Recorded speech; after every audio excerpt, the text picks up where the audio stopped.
ഈ അടുത്ത സമയത്ത്, അതായത് 2 ദിവസം മുമ്പ്, വാഷിങ്ടൺ പോസ്റ്റിൽ വന്നൊരു ലേഖനം, നിങ്ങളും അതിനെപ്പറ്റി അറിഞ്ഞു കാണും.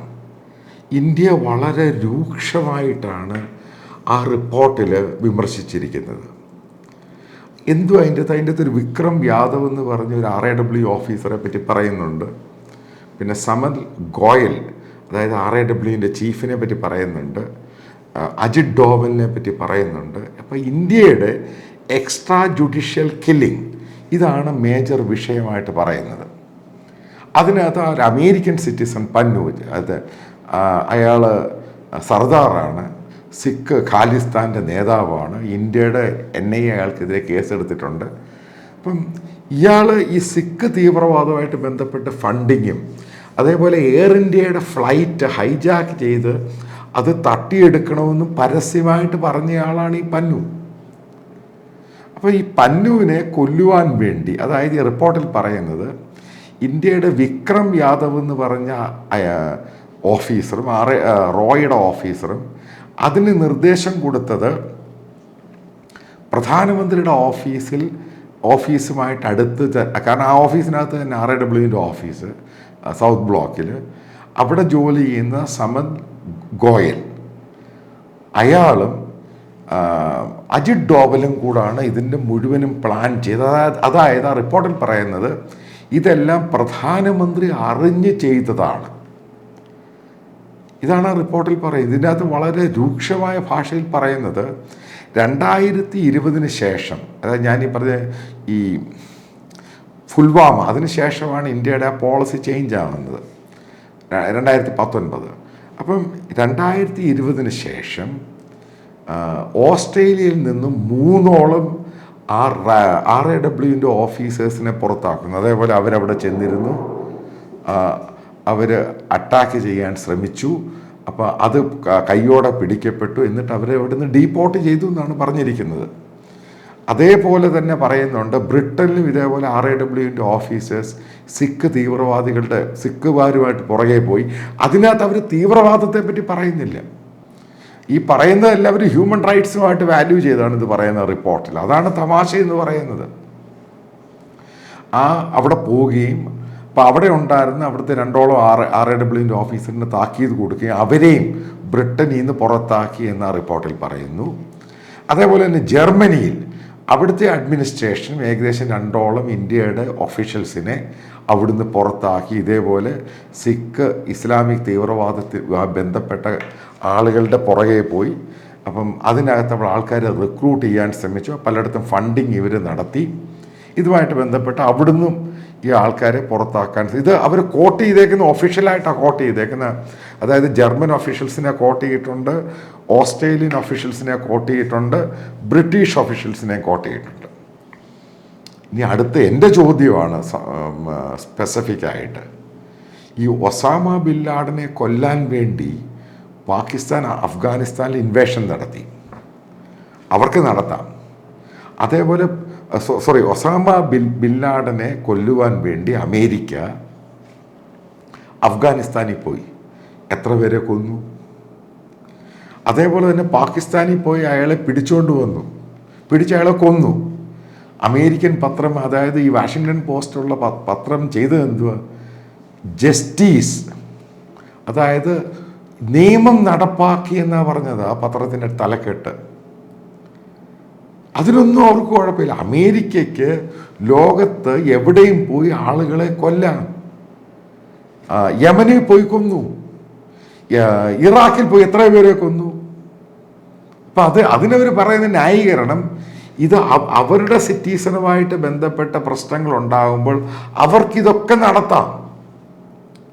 അപ്പം ആ റിപ്പോർട്ട് നിങ്ങളാണ് വായിച്ച് നോക്കണം. ഇപ്പം ഇന്ത്യയെ പറ്റി പറയുന്നത്, ഇന്ത്യ ഇപ്പോൾ എക്കണോമിക് ഗ്രോത്ത് ഉണ്ട്. ഇപ്പം ഇന്ത്യയും അമേരിക്കയും തമ്മിൽ നല്ലൊരു ബന്ധമുണ്ട്. ഈ പന്നു എന്ന് പറഞ്ഞ അമേരിക്കയിലുള്ള ആളെയും ഈ കനേഡിയനെയും കൊന്നതിൻ്റെ കാരണം ഇന്ത്യക്കാർക്ക് ഇതിനകത്ത് പ്രശ്നമൊന്നുമില്ലാതെ രക്ഷപ്പെടാം. കാരണം അങ്ങനൊരു കോൺഫിഡൻസ് മോദി ഉണ്ടാക്കി വെച്ചിട്ടുണ്ട്.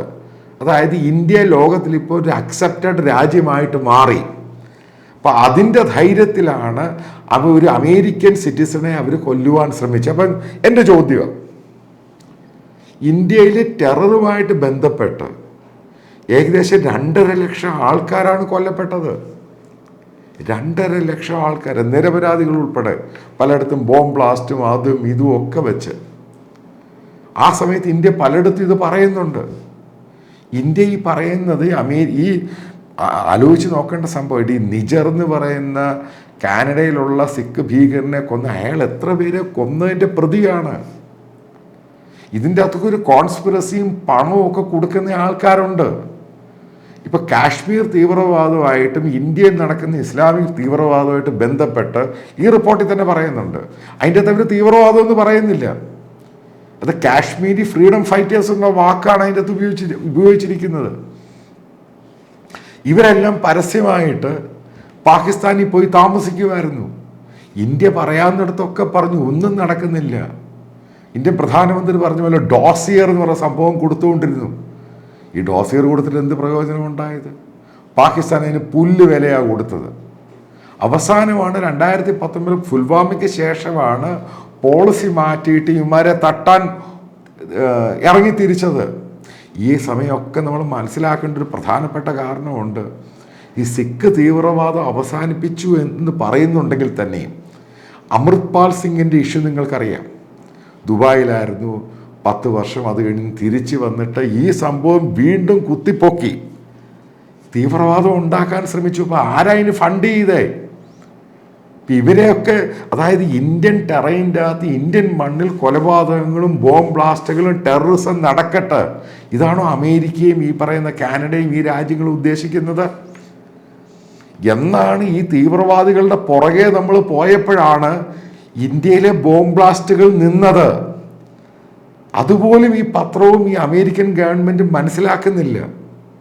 കാരണം അമേരിക്കയുടെ ഒക്കെ താല്പര്യമുണ്ട്, ഇന്ത്യയിൽ ക്രൈസിസ് ഉണ്ടാവുകയാണെങ്കിൽ മാത്രമാണ് അവർക്ക് താല്പര്യം. അമേരിക്ക പറയുന്നുണ്ട് ഇന്ത്യ അവരുടെ ഒരു സ്ട്രാറ്റജിക് പാർട്ട്ണറാണ്, ബിസിനസ് പാർട്ട്ണറാണ്.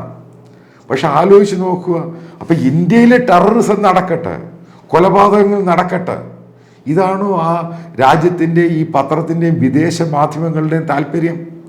ഇതിനെ എതിർക്കുമ്പോഴാണ് ഇതിനെ എതിർക്കുകയും ഈ തീവ്രവാദികളുടെ പുറകെ പോയപ്പോഴാണ് മോദി ഇവരുടെയൊക്കെ ശത്രുവായിട്ട് ഇപ്പം മാറിയേക്കുന്നത്. ഒരു ഇന്ത്യക്കാരന് ജീവിക്കാനുള്ള, ജനാധിപത്യ ഇന്ത്യയിൽ ജീവിക്കാനുള്ള എല്ലാം ഇവിടെ കൊടുക്കേണ്ടത് ഇവിടുത്തെ ഭരണാധികാരികളാണ്. ഇപ്പം സോഫ്റ്റ് ടാർഗറ്റ് ഉണ്ട്, ഹാർഡ് ടാർഗറ്റ് ഉണ്ട്. ഗവൺമെൻറ് സ്ട്രോങ് ആവുകയാണെങ്കിൽ ഉറപ്പായിട്ടും തീവ്രവാദത്തെ എതിർക്കും. അതാണ് മോദി ഗവൺമെൻറ് നടത്തി. ഇപ്പം അതിനെ എതിർത്തുകൊണ്ടാണ് ഈ ലേഖനം വന്നത്. അതായത് ഓരോ ഇന്ത്യക്കാരനും ഇത് ചോദ്യം ചെയ്യേണ്ടതാണ്. അതായത് നമ്മുടെ സ്വത്തിനും നമ്മുടെ രാജ്യത്തിനും പരമാധികാരം എന്ന് പറയുന്നത്, ജനാധിപത്യത്തിൻ്റെ പരമാധികാരം ഇവിടുത്തെ ഗവൺമെൻറ്റാണ് പ്രൊവൈഡ് ചെയ്യുന്നത്. ജസ്റ്റിസ് നടപ്പിലാക്കണം. അമേരിക്ക പറയുന്നുണ്ട് അവർക്ക് ജസ്റ്റിസ് വേണം. ആ ജസ്റ്റിസ് എല്ലാ ഇന്ത്യക്കാരനും വേണം. അല്ല, ഞാൻ കണ്ടിട്ടുണ്ട് കയ്യും കാലും ഒക്കെ ബോംബ് ബ്ലാസ്റ്റിൽ തെറിച്ചു പോകുന്ന ഡൽഹിയിൽ പല പ്രാവശ്യം, ഒരു പ്രാവശ്യമല്ല. അപ്പം ആ കുടുംബത്തിനും ഇന്ത്യക്കും എല്ലാം പോയി. അതിനെപ്പറ്റി അവരൊന്നും മിണ്ടുന്നില്ല. ഇതൊക്കെ ഹ്യൂമനിറ്റേറിയൻ ഇഷ്യൂ ആണെന്നാണ് പറയുന്നത്. അതായത് ബോംബെ ബ്ലാസ്റ്റ് നിങ്ങൾക്കറിയാം, എത്ര പേരാ കൊല്ലപ്പെട്ടത്. അപ്പം അവനെ പിടിച്ച് തട്ടുക, അതിൻ്റെ കോൺസ്പിറസിയിലുള്ളവനെ തട്ടുക, അത് ഇന്ത്യയുടെ ആവശ്യം. അത് നടത്തിയിരിക്കണം. നീ ആരെന്ത് പറഞ്ഞാലും അത് കഴിഞ്ഞ് മതി ഈ പറയുന്ന ബന്ധങ്ങളൊക്കെ കൊണ്ടുപോകാൻ.